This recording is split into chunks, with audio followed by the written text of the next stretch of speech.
รัตนาพระสงฆ์มาเตศนะเปิดจี้เหตุจี้ผลและสารธรรมคำสอนในพระพุทธศาสนาแก่บรรดาลูกเต่าเหล่าล้านเลนบุตรธิดาเนาะและก็พ่อแม่พี่น้องท่านผู้มีเกียรติทั้งหลาย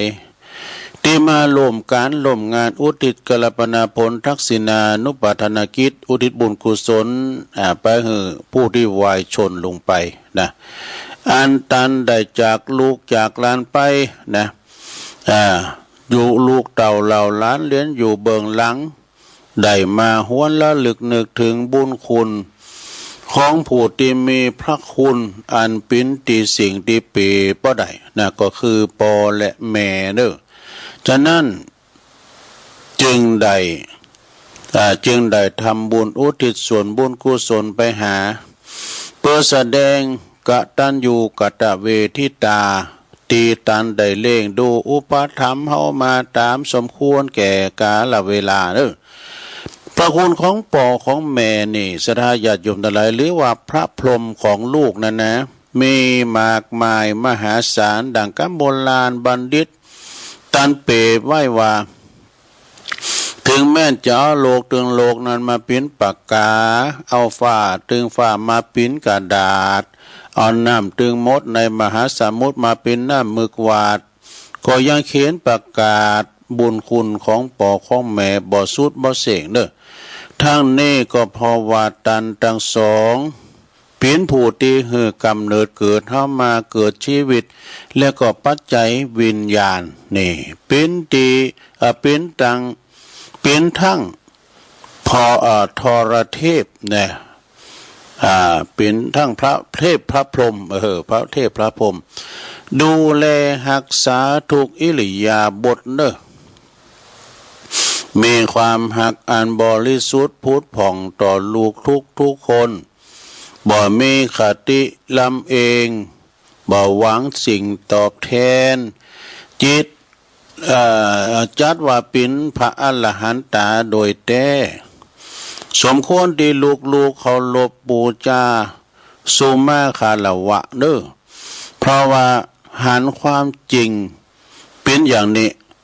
ผู้โง่ผู้ฉลาดนี่เป็นผู้ที่บ่เนรคุณเด้อมีความกตัญญูกตเวทีก็พยายามตอบแทนบุญคุณตามกาลเวลาและโอกาสเมื่อยอมก็ยอมบ่เขี้ยวคลาดนะแห่งกรรมดีนะ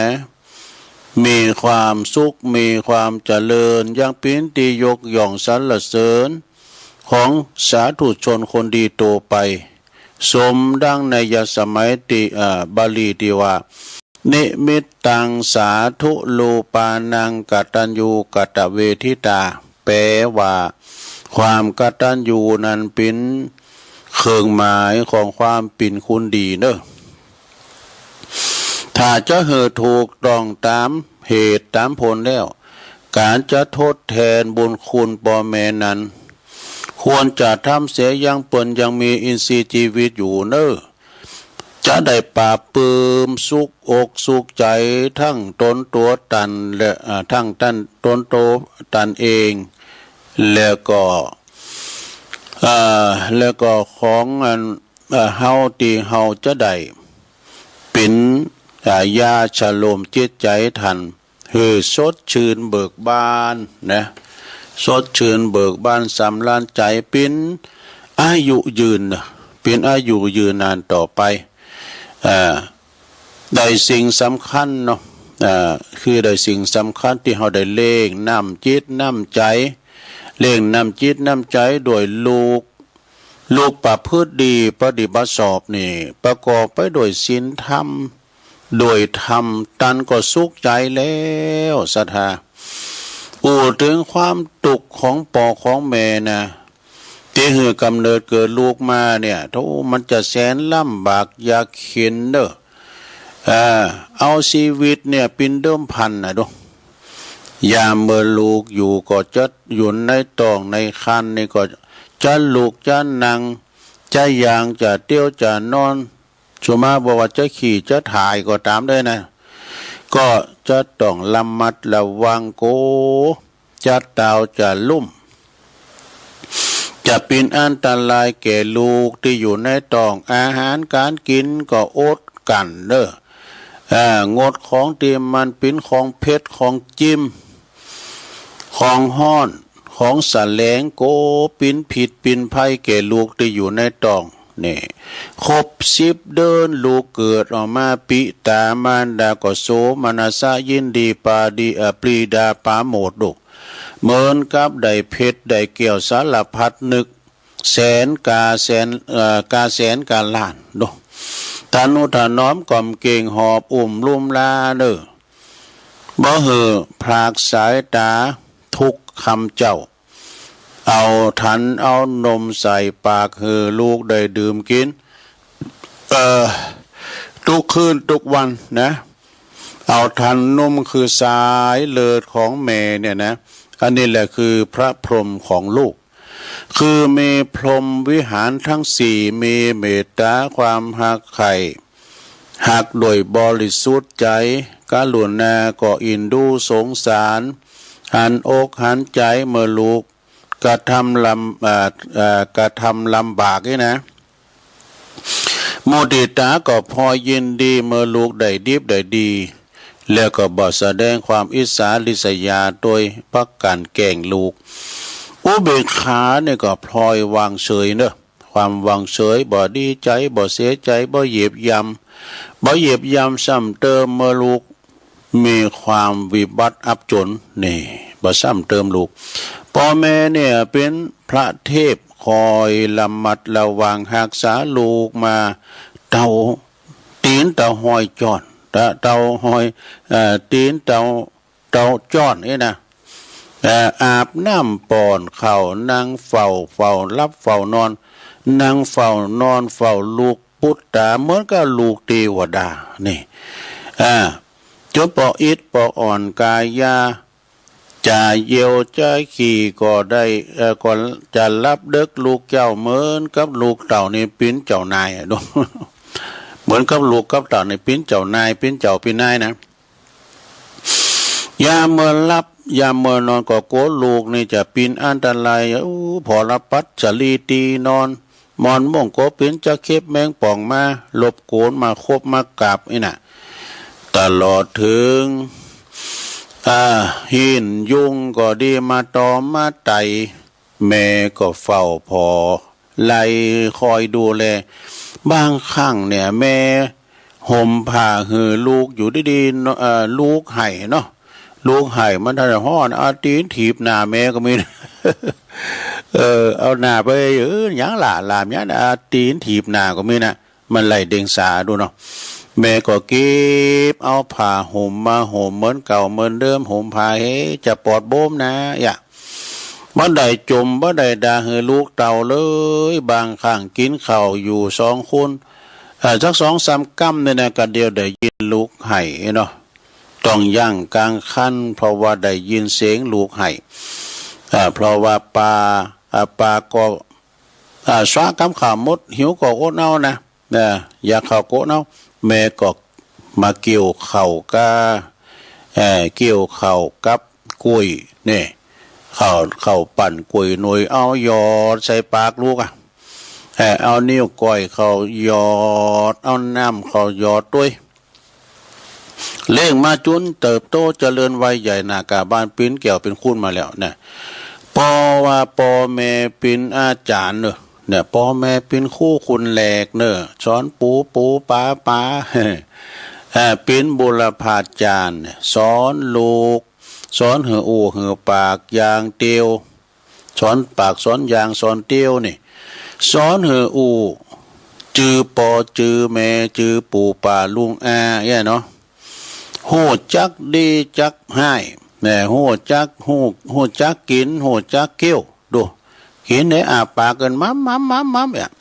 โหเยี่ยวโหถ่ายเนี่ยโหจักกินจักเตี้ยวโหเกี้ยวโหเยี่ยวโหถ่ายโหฟูโหเป็นภาษาคุณสัตว์ถอยสัตว์กรรมมาแล้วนี่แล้วก็บางคนเนี่ยมันเอาลูกเป็นนายเว้ยละลูกงดหน้าได้ไหม มันบอกว่ามันขึ้นแมนว่ะมันจะเด็ดแต่ยามจ้ะไม่สอดหูกุย แล้วก็ส่งเข้าห้องเฮนนี้นะใหญ่นากาบ้านฝึกหัดเขียนหัดอ่านกอไก่ขอไข่ไปจุนว่าจบปฐม5ปฐม6แล้วก็บุญมาวาสนาส่งเอาลูกมันขยันหมั่นเห็นผักเพนเห็นหนังสือดีถึงปริญญาก็มีนะพ่อแม่ก็มุทิตายินดีกับลูกด้วยนะบ่เสียใจบ่เสียที่ดีได้เล่งดูแล้วก็บ่เสียได้ทรัพย์สินเงินทองจือว่าได้ตอบแทนคุณงามความดีพ่อแม่ด้วยความจริงนั้นพ่อแม่นั้นก็เป็นพระพระประจำบ้านของทุกคนนี่แต่ว่าคุณเฮานะบ่ฮู้มักจะป้ากันไปกราบไปไหว้พระนอกบ้านลงทุนลงแรงเสียเงินเสียทองก็มีแต่ว่าลูกสมัยนี้ก็มีเป็นจำนวนมากมายบ่น้อยเด้อที่บ่ไข่กราบไหว้สู่มาคารวะพ่อแม่นะ บ่ไข่สู่มาคารวะพ่อแม่ผู้เฒ่าผู้แก่ครูบาอาจารย์เป็นลูกหลานที่เนรคุณก็มีนะแม้แต่ว่าวันเดือนจีปีใหม่เมืองก็ดีก็บ่มาสะเก่าดำโหก็มีบ่มาสู่มาคารวะบ่มาตันเขาเข้าเฮ้ยปล่อยแม่นับว่าเพิ่นว่านับวันเนนับวันแน่นนะโดยสาหัสมากไอ้ดูบุญคุณพ่อแม่นั่นนี่มีมากมายเหมือนนักเหมือนกว่าหินกว่าทรายเน้อคุณพ่อคุณแม่นี่นะนักปราชญ์ท่านหนึ่งได้กล่าวไว้ว่าปอเอาปอตึงเอาปอแม่ตึง2แบกไว้บุญบ่าวะแล้วก็คือปอคือแม่ขี่เยี่ยวถ่ายอาจุ๋มอยู่บุญบ่าทั้งสองตัวนั่นนะเฮาทุกวันทุกคืนก็ยังบ่ละลดปดนี่บุญคุณตันได้เลยนี่คุณเพราะว่าคุณพ่อแม่ล้นฟ้ามหาสมุทรจะสิ้นสุดพรรณนาเป็นอักษรมากยิ่งกว่าต้องฟ้าห้วงสาครก่อนจะนอนควรลำลึกนึกถึงบุญคุณเป็นกรด้วยพ่อแม่เป็นพระอรหันตาเด้อบ่คืดผูกอาฆาตพยาบาทลูกนะแม่ว่าลูกจะทำผิดพังพลาดไปก็ดีแม่ลูกมันเป็นบัดเด็กแว่นใส่แว่นตานี่ คบหมู่คบแว่นรปากันไปทุบไปตีกันไปอาละวาดไอ้น่ะไปทำโตเป็นนักเลงทำโตเร็วๆนี่น่ะเนาะแต่ยังว่าลูกมึงน่ะเนี่ยนะนั่นแหละใจแหละลูกเขาดีกะมันไปตัวเขาเนี่ย ยังมาปอกเอาลูกกันนะพ่อแม่ก็ให้อภัยลูกตลอดนะยกโทษเถอะนะบ่โกรธบ่โกรธบ่เกลียดบ่ชิงชังใจอุเบกขาวางเฉยนี่บ่ให้ลูกได้เสียใจอันนี้แหละคือพระอรหันตาเด้อจะหาภัยตีไหนมาปิบเทียบได้ฉะนั้นจึงสมควรที่ลูกดีนะจะต้องตอบแทนบุญคุณเด้อเมื่อตันมีชีวิตอยู่นั้นก็ตันก็จากหรือว่าจากไปแล้วในฐานะที่เฮาเกิดมาเป็นเจ้าปุตนะนับถือพระพุทธศาสนาองค์พระสัมมาสัมพุทธเจ้านะ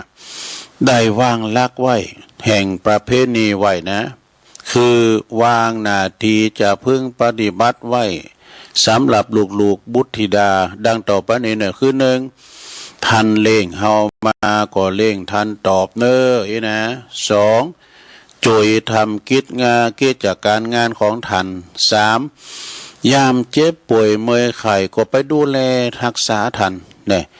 4ประพฤติหือปิ้นคนดีอบอุ่นใจท่าน5เมื่อท่านสิ้นบุญไปแล้วทำบุญอุทิศให้เปิ้นเด้อตานโกเข่าให้เปิ้น6ดำรงวงตระกูลไว้เล่งร่างกายตันนะเล่งร่างกายตันหนึ่งเล่งน้ำใจตันหนึ่งใน2อย่างนะเล่งร่างกายนั้นก็คือได้แก่เมื่อถึงเวลาเนาะเจ้าก็ดีตอนก็ดีแรงก็ครับเขาต้นเขาแรงเขาง่ายก็ตามนะ กอบหือทำอาหารการกินไปแบ่งปันให้เปิ้นด้วยหือตานด้วยเมื่อพ่อแม่ใครอยากกินยังน่ะเนาะอันใดเปิ้นสอบอันใดหนาเลยแม่นี่ใครอยากกินย่ำแปบล้ำเลยเอาก็แป้งมันเฉลี่ยมันเหมาะนะกูถามเมื่อกี้นะนี่อีกครับพวกโซปลาจอมเหมือนแม่ก็ได้โซปลาจอมยำขี่ปลานะมันคุ้มคุณเถ่ามันสอบของคุ้มเนี่ยแล้วก็ของหวานของข้าวกันเนี่ยที่ปิ้นกินได้เนาะตีเปิ้นกินได้สะดวกก็ขวนควายหามาเนาะยำเฮ็ดก็กินเฮ็ดยำหน่อก็กินหน่ออาหารตามฤดูกาลนี่นะหามาเปิ้นกินเฮ็ดถอบลิตร300ก็ยังซื้อเปิ้นกินคุณถามว่าจะชูจีนมาลับดีบ่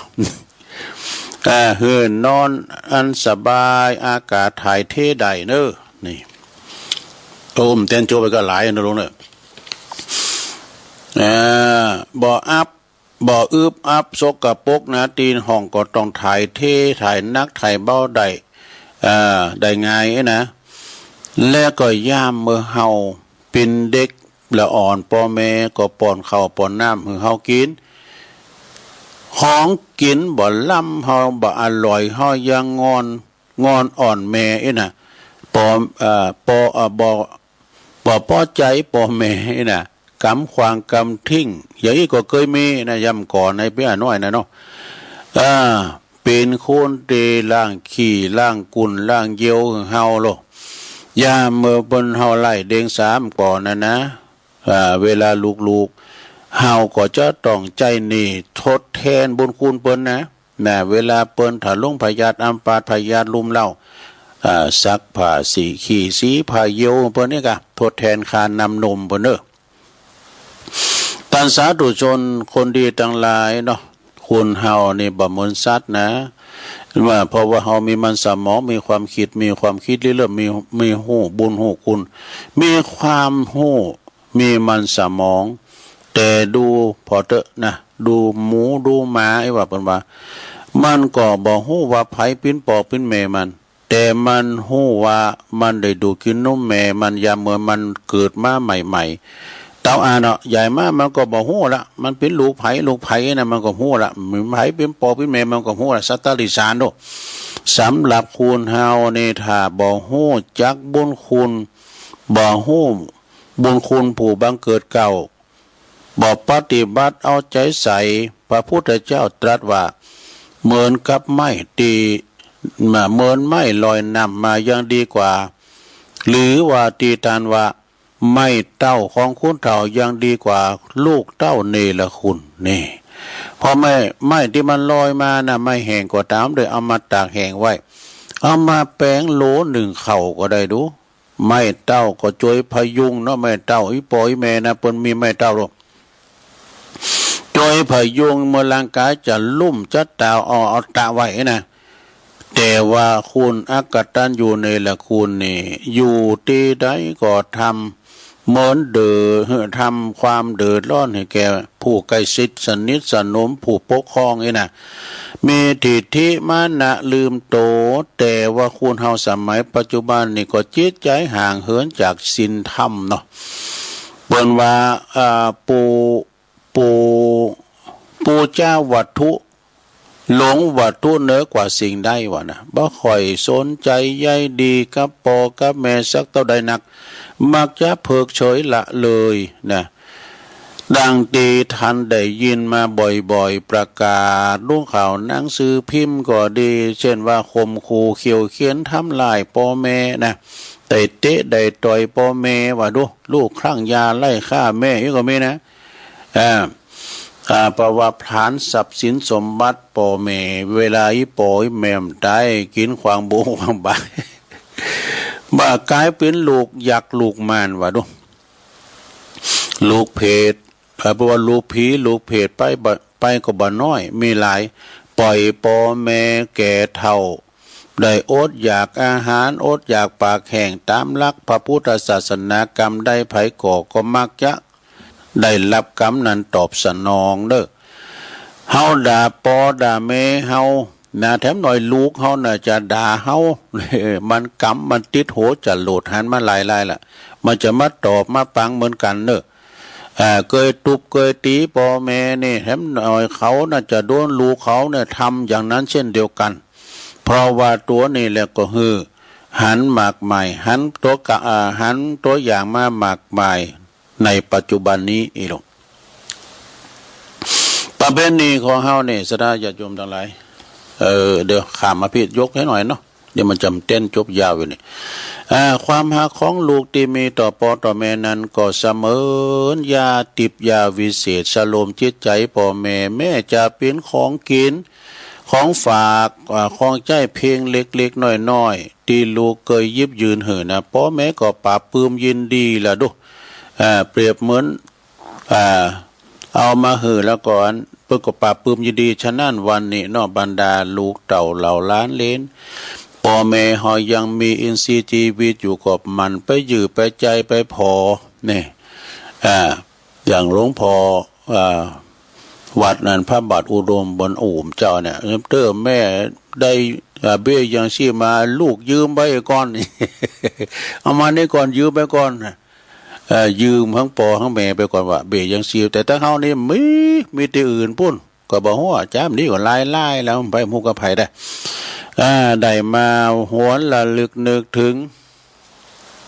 บุญคุณของตันเนอ